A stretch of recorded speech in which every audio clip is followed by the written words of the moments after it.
Hello, Alison. Thank you for joining this meeting with me. I'm very happy to see you. Let me just tell you why I created this podcast. So, this is the idea that I came up with just because I thought that we all need to hear from mm, real people, life experience more.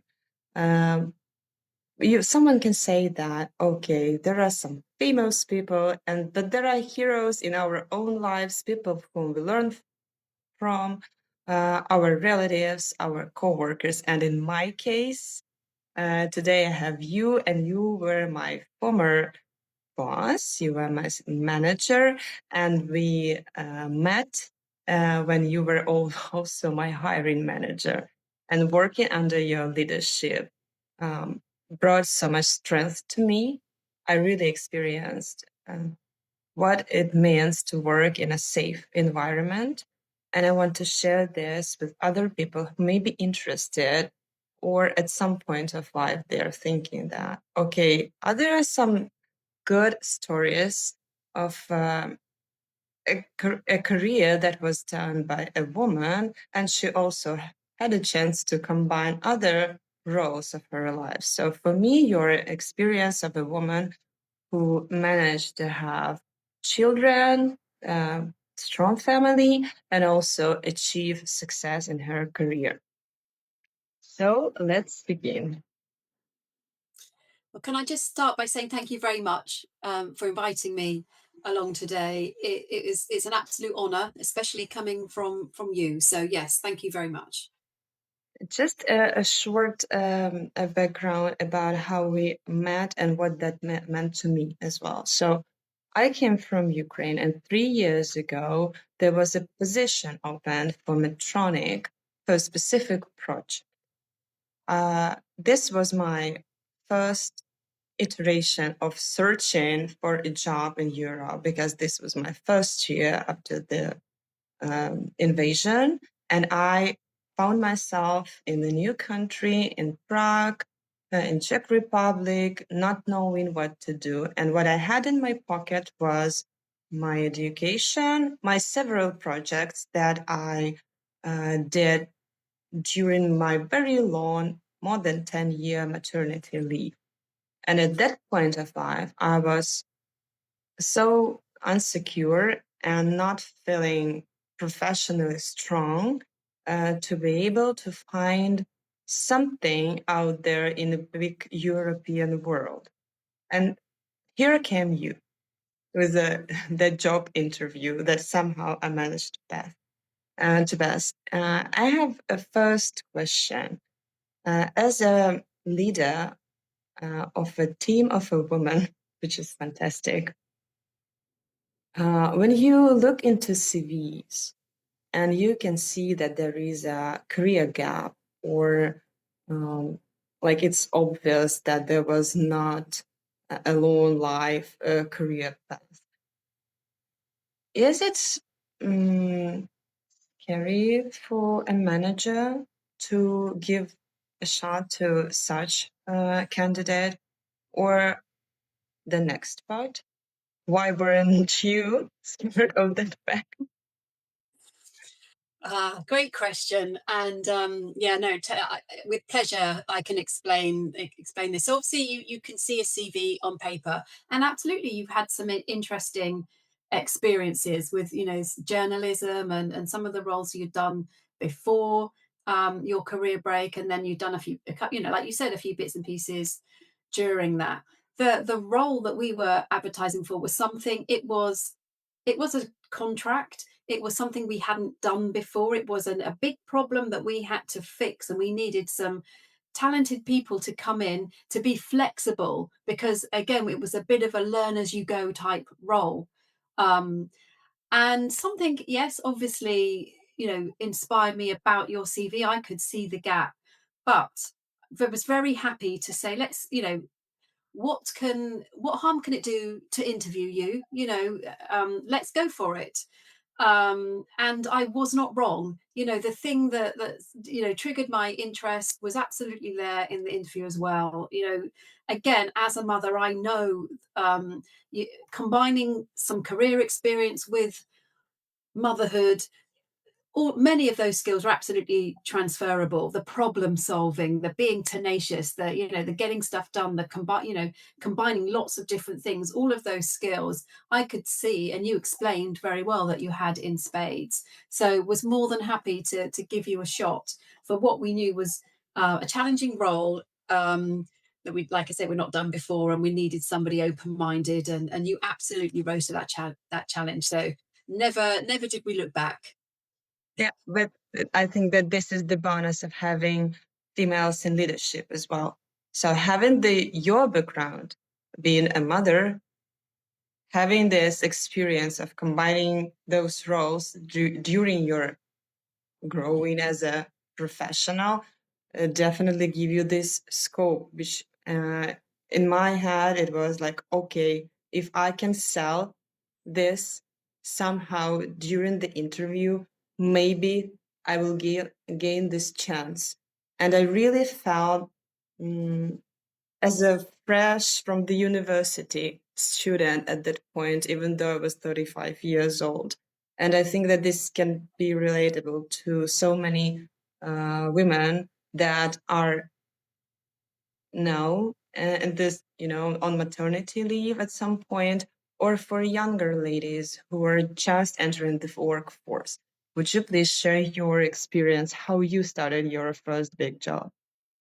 Yeah, more than happy to. So again, I had graduated from university. I had a couple of more admin type jobs, and then I saw this job advertised for a medical devices company for a product manager, and I thought, oh, I would really like to do that. I knew it was a big step up, a big job opportunity. Um, but I just thought, I'll go for it. Let's see, what have I got to lose? During the interview process, I was asked to give a presentation. And let's not forget, this was 25, 26 years ago. I had skills already using a computer and PowerPoint to give a presentation. Now, the incumbent sales and marketing team weren't yet computer savvy. So my ability to do this was seen as a real asset, and I think that's what helped tip things over for me and helped get land me that first big career job. So I think, yeah, I was kind of lucky, but I had that USP that I could bring as a young person um, to the organization. And the interesting fact, when you had this opportunity and you took it, uh, what was the level of your, self-awareness and self-confidence at that time? Yeah, I had, again, complete imposter syndrome. I knew I was stepping up into something big. The team I landed in, there was a real mixture of people, but I was the youngest. The other salespeople and marketers, were probably a decade plus older than me, with all the knowledge and experience of the industry of which I had nothing. So yes, it was very overwhelming. I was daunted. I feel I put a little bit on my mask of fake it till you make fake it till you make it, um, to see where that would go, to see how, to give me that extra boost of confidence. But for sure, I was, yeah, a woman entering predominantly a man's world. Yes, we did have some women in the sales and marketing team, but yeah, hands up, felt overwhelmed by the challenge, but excited as well. Yep, of course, the Yeah. first big job, it's obvious, surely. But when we look into the age of starting something, when you need to build this confidence, when you look back, uh, what what do you think really helped you? Were there some people who gave you a really good advice how to present yourself to those colleagues maybe who were older than you, or at some point maybe were thinking, okay, this young lady, what can she bring to the table? For sure. And that's where you do need managers to put some trust and some faith in you. Hence, a great learning lesson for me, and that's why exactly why I did that for you. This first big job, this product management job, it was a woman that hired me. She could see, um, okay, maybe not just the computer skills, but clearly she could see something else, maybe that I could offer. And she absolutely put her trust and her faith and her counsel and her guidance in me. Um, Yes, I could. When I joined the team, I quickly learned there were a few undercurrents from some of the other people. Well, why had this young person? Why have you brought her in? Why has she got this job? Why didn't even one or two of them had wanted that role themselves to move from sales into marketing and didn't get it? So um, there was this slight undercurrent where I felt really under pressure to perform and be able to showcase what I could do, and it was not easy.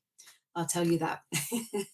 How do you think um, it's better to help people to communicate inside the team and work together when we are talking about different approaches, or Yeah, maybe when you get, okay, people start to compete. But I know that you have this soft, calming voice that help us to achieve the state that, okay, we're doing it as a team, but we all know that each lady in the group has her strengths. restaurants and What was weekends. your trick with finding this specific qualities of each team member? Yeah, and again, experience you learn this through experience. I've been in teams that have worked really as seamless groups, and I've been in teams where it's very competitive against each other. And I knew that that didn't work particularly well. I'd seen that not working well. So I would never want a team that I feel is in competition for each other. I want a team that embraces the diversity of each other, of each other's skills, cultures, whatever it may be. And in order, as a manager, you need to help the team learn those about each other. What are we all good at? How can we all help each other? How can we make sure each and every single member performs to their ability and can shine in some certain way? So we all become teachers and coaches and supporters of each other across the team, in order to kind of get everybody elevated to a certain level. So as a manager, it's about putting things in place that helps each person be the best at what they're being and shine and share that with each other. We also have been through some stormy times now when changes Yeah. come, and basically everyone feel frustrated. How do you explain this to yourself first, then to translate to the team when changes come, when leadership gives you the new vision or new goals? Mm. I know that you have your own way of kind of translating it to us, but there definitely should be a background work that you are doing. Oh, for sure. Yeah. And you're absolutely right. There is a process, and it is a journey there. But first of all, as a leader, you need to really get behind what is the change about? What is the driving force? What is the mission, the vision, whatever it may be? And what are we trying to achieve? Now, you might not know all of it when a change is happening, because a lot of it's fleshed out as it is going. But you need to understand enough that you're behind it and believing in it, because that you are that influence, you are that guiding force. And then it's be as transparent as you can. Obviously some things will always be confidential, but do go with being as transparent as you can, as early as you can, to get the team's buy-in so that they can go on that same journey, maybe a little, just a stage behind you, of really understanding why, and then understanding when and how and what. And again, the icing on the cake is if you can get their involvement somehow in the change. Somehow we need to find out this in order to make this better. So it is a process and a journey, but it's also respecting everybody's different. Everybody reacts to change in different ways. Everybody needs a different amount of time. Some people jump on board straight away and don't ask too many questions. Some people ask a million questions and always will until the very end, and that's fine. And it's giving that open environment, safe space to do that, and to do that collectively as a group, or individually if they want to, as you move through. And seeing, I think the ultimate goal is, why are we doing this? But seeing it as a positive, most often some kind of opportunity comes out of it at the end. And that's how you really have to try and sell it and view it, and sort of trust in it. I think some of this really comes from your role as a mother, this acceptance, this will to create a safe space. This is something that some people should learn, but Yeah. for me, it seems like it comes naturally from your side, and it was always this respectful approach that we had, and we had a chance to call you, drop a message, some warnings about like we have some fires here, and something that really was very important for me to have this option to talk through my challenges with you openly. And I think that this is the most valuable quality that I got from you to, so you were open for any discussions, and also for if we are proposing changes, you were, or Yeah. any suggestions, you were Any open, ideas are welcome. But yeah, to this. but I really like the parallel that you're drawing with, becoming a woman leader and being a mother, and using the two, marrying the two, and intertwining those skills, and learning as you go. Because again, as a mother, you don't know, each stage is a new learning curve, each phase of a child's learning and development, and you do have to go with the flow. Yes, you can find out as much information, but sharing with other people, talking, laughing, having fun with it as you go, just as you do in work, with leading through change, setting goals and objectives. The very similar parallels, which I think is why we have so many good, strong, fully rounded women leaders these days. Yeah. Yeah, and that's fantastic. Uh, Building these circles, building environment around yourself, and communicate, and speak about what you can bring and maybe what you would like to learn. This is a skill uh, that is built as a muscle through the years. Yes. Was it difficult for you to go through transition, becoming a mother, and going into maybe not going, but proceeding with the career at some point? Who helped you along the way? Yeah, no, and it's all been challenging, but good challenges. And I've always liked to stretch myself, but also know my limitations within that. And I've had a huge amount of support, really, right from the beginning, and the inception of those two things colliding, and coming together. So I had my product management job, and actually soon got promoted to a European product manager, where I was doing lots of traveling, maybe in different countries, per week. And 5 years down the line, I got married, and then became pregnant, and had my first child. It was at that stage where I really needed to stop and think. Right, I love my career, I love what I've done, but motherhood's incredibly important to me. I want to be the best mother I can be as well. And for me, I don't feel the amount of travel I was doing would enable me, to do that. So I had a very frank and honest conversation, obviously first with my husband, as we talked it through, and then with my boss, who actually at that time was a man. And I said, well, I'm going to lay it out, my cards on the table. This is, what I'm doing now. This is what I would really like to be doing to make it all work. I would like to be working 3 days a week, and I would like to be involved as much in marketing type activities, all my, skills, but I can't be traveling 2 times a week. It's not going to fit in. So I told him that, went off on my maternity leave, came back a few months later, thinking, I just don't know which way this will go. I'd given a few ideas of things that maybe they could think about, and they came back and said, well, yeah, actually, Alison, we have managed to carve up this role. It will start at 3 days, but obviously we'll see how that goes. We'll probably want it to expand as you go on. But we need somebody to set up, to have an office based role, set up a marketing communications function and providing support to the product managers who are out traveling, helping them work on their strategies, create their content and messaging and branding.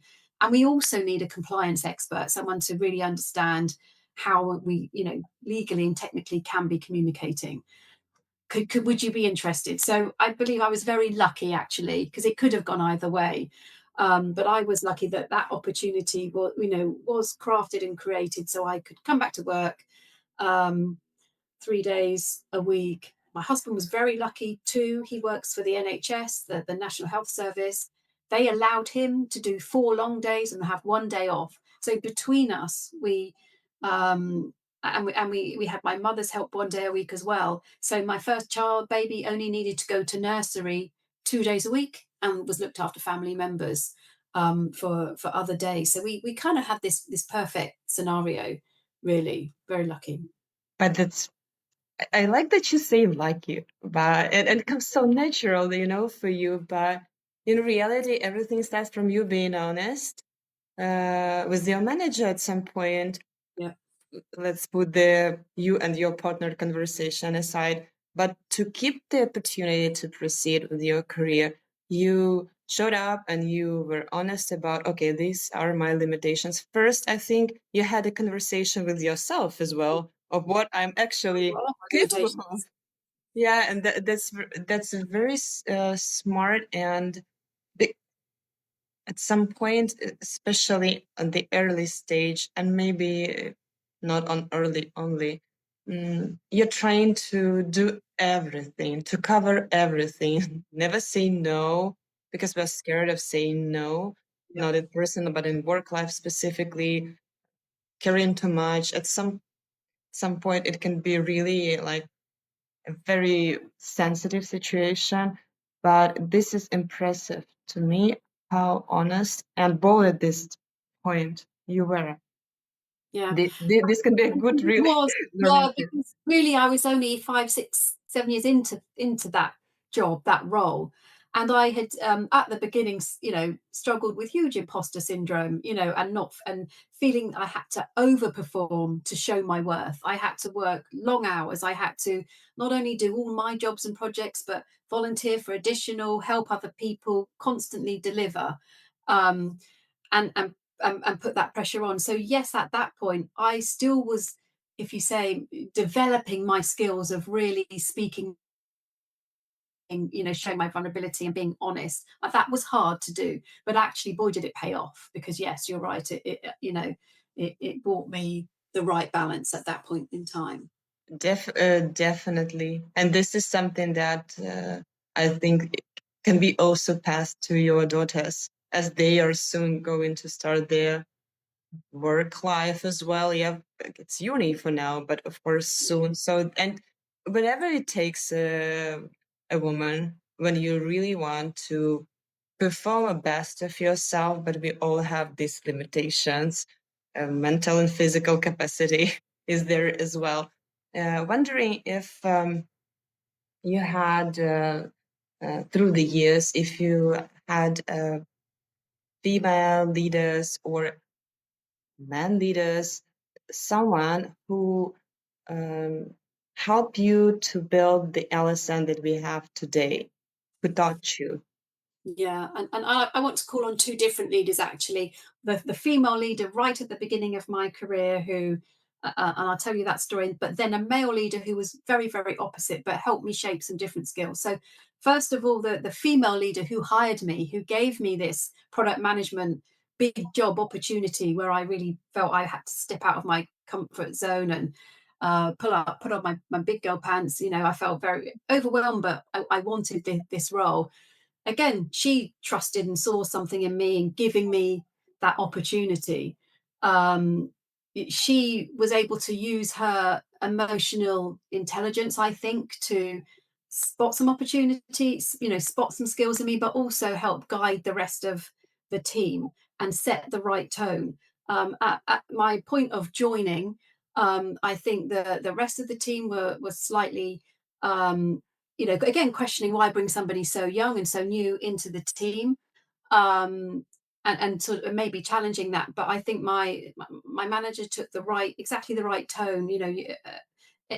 Ensuring that they stepped up and supported me and gave me some strong guidance. So she was a wonderful role model, which I never forgot. And again, said that's the kind of manager I want to be. Um, and then equally further down my career, more recently, I had a male manager who came from R&D, research and development, into marketing and had a totally opposite skill set to me. He was very methodical, this manufacturing brain, but had great agile approaches and was great at processes and streamlining and efficiency. So the two coming together of my more, needing to get the best out of people to get them to perform, and him understanding processes and efficiencies. We really learned a lot together. So he was a great manager as well to bring out that other side in me and help me become more rounded, actually. Yeah, and efficiency. This is something that we also learn while becoming mothers, because there is no other option that you can do everything if you won't Yeah. become efficient at some point. This is the skill that you had Yes. to master as well. Back to our first discussion, that was one of the things I knew that you would have, and we really needed massively for this role. It was going to be managing dozens of projects in simultaneously. So you had that skill coming as a mother, juggling lots of things. So yeah, yeah, for sure. Uh, right now, when you are in your 50s, kids are grown ups. So they need some attention, but this is a complete different type of attention when your heart is much calmer than it was, when you have a space for yourself to think about what you really want.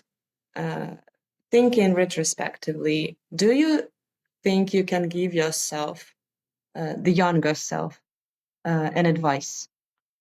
Yeah, no, yes, absolutely. If I look back to my 30s, again, when you put so much pressure on yourself, again, it would be just trust and believe in yourself a bit more. Don't put yourself on, under so much pressure that and feel so stressed. um, you have your skill set. Believe in yourself a bit more. Trust in yourself. Remove that mask earlier. The whole fake it till you make it kind of thing, and show your vulnerability, because again, making those human connections is super important. So yes, you're right. The woman now I look in the mirror and see is far more calm, more measured, more comfortable in my own skin, than the one in my 30s. So that's what I would want her to get to earlier, if anything. Were you thinking when was that time when you thought about yourself, okay, Alison, what type of woman am I? Or where am I in all my life roles? Was that a certain age or a moment or experience when it clicked and you said, okay, this is what I do, this is what I don't want to do, this is what I say yes, and this that stuff that I'm Yeah. saying no to? For sure. I really do recall kind of a transition-y phase around, I think around the age of 40. But as I was taking on more leadership kind of roles and having to learn to prioritize and use really strong time management skills to get everything done, I also had to learn to use the word no in certain circumstances with some of my stakeholders, with my children, of course, but with some of the people at work, and learn to then be a manager and a leader, and not always the doer, not always the people pleaser. And actually, to be a better leader, I needed to really focus in on my team and help them develop their skills so that they were becoming the excellent doers and excellent in what they were doing, and bringing out their strengths, their weaknesses, so they could shine. So then you have not me doing, but 8 brilliant other people doing, and that's how you really fly and perform. Yeah. This is was that a relief moment? Like, okay, it Kind of, yes. Was it, there was a sense of, you're right, absolutely right, and in a sense of feeling a lot more calm and understanding me and what my place was, what my role was, where I was now um adding some value, if you like, and that realization. But you do have to, it is a journey of self reflection and understanding yourself a bit more inside and out. I did some amazing sort of management training courses, personality analysis, where you really learn about yourself. You learn about those people you're working with in order to really, you know, understand how to get yourself to perform better, but also the other people you're working with. And there is also, it can be that the stress work that is work related somehow impacts the whole day. Is there your personal approach how to Yeah, not to bring all this stress to the family, or how you can, just turn it off and yeah. live your Uh, other life? with regards to the whole stress thing, I like to use the analogy, and I do this with my team and various friends, of a glass of water that you will need to keep topped up. And bits of stress, be it something at work that takes a bit of water out, something at home, all take, make the water level go down. What you need to do is, in my opinion, is always do what you can to keep that water topped up. So I've had a stressful hour meeting. Okay, I'm going to give myself a 10-minute break. I'm going to stretch my legs. I'm going to take my dog in the garden or hang the washing up, because I need 10 minutes to fill that little bit of water back up. It might be something, more significant. Okay, I've had a really stressful few days. I'm going to allow myself a lunch out of my office, go and meet a friend, have a chat, really unwind, right down to booking your family holiday. So it's about knowing your own limitations, your own glass of water, understanding it when you need to do your own top ups and doing it. Everyone's different. We all have different levels and different requirements. And I think, again, part of that is understanding yours and making sure you intervene. Paying attention to yourself, Yep. which is actually also, I would say, a skill. Yeah. You can easily forget about Yeah. everything or put And you yourself don't aside. know it as a younger woman. It's something you Yeah, need to learn, learn as a person, yeah, yeah. and And I think that it's one of the most difficult skills. Um, being leader, a female leader right now, uh, is different. It becomes different than it was being a woman leader uh, 10, 15 years ago. What has changed 3 years, if it has? yeah. Really good question, and I think it has. And I remember being a young manager, having one of my managers say to me, "Give me some feedback. Lots of great feedback, but also, Alice, maybe be less emotional. Maybe be less emotional." And I think that's changed. I think people now appreciate the human touch more. They like to hear now about, well, tell me about yourself, introduce yourself at work and what you do, but they like to hear about people's families. So I've seen a massive change in women have the feeling they needed to pretend that they were men in order to fit in, and okay, better not mention the children, better not show that side of me, to now being very comfortable, and actually that's interesting for other people, and men do it too. Men are there showing their emotional side, and a broader picture of ourselves. So I've absolutely, yes, have seen that as a change for the good in the past 15 years. Yeah. Yeah, and this remote work also added there. We are back at home, taking care together, those who can, and taking care of children, of families, of dogs, whatever it takes.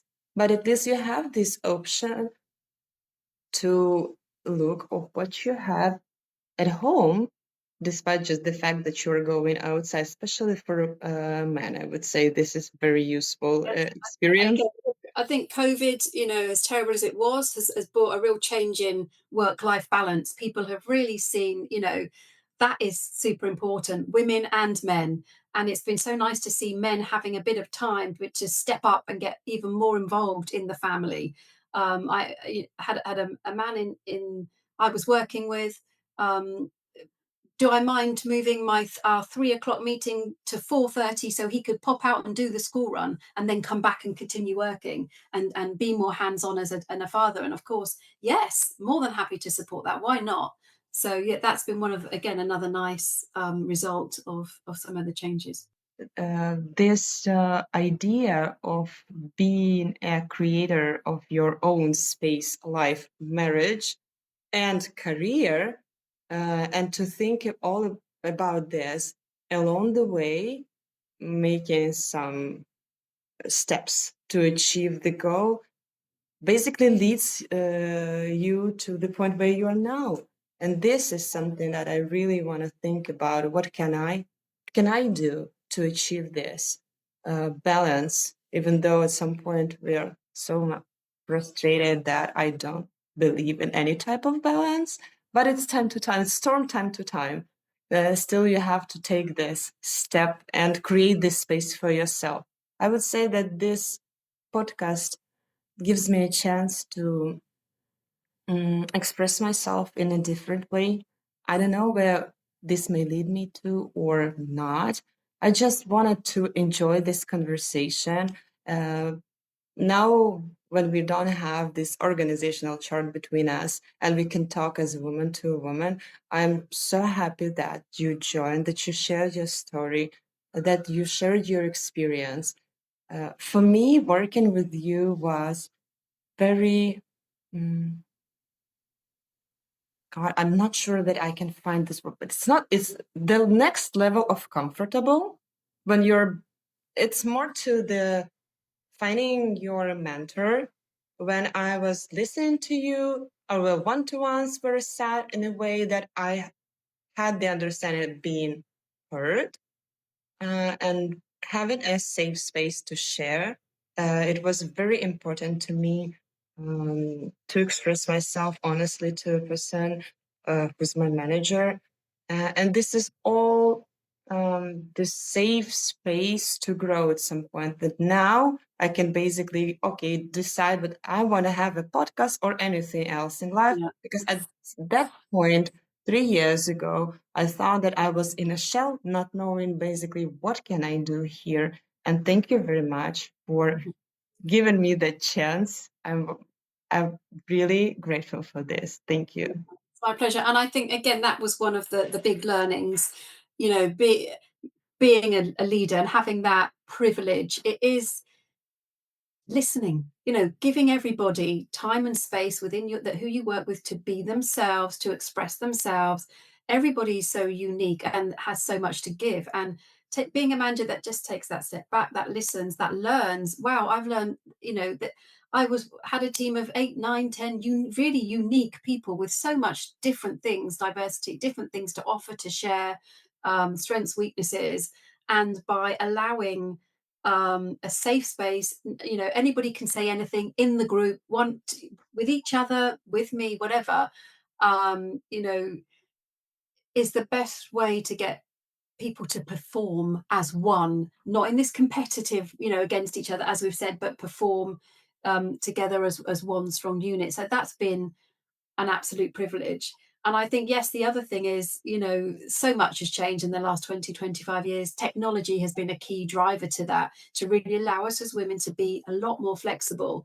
As I've told you once before, that the BlackBerry was this amazing invention for me because it allowed me to be the hands-on mother, um, and working at the same time. I had all my projects and things to be working, but I could pop out of the office, go and watch them at sports day, but still check my emails for an important email and get that forwarded on.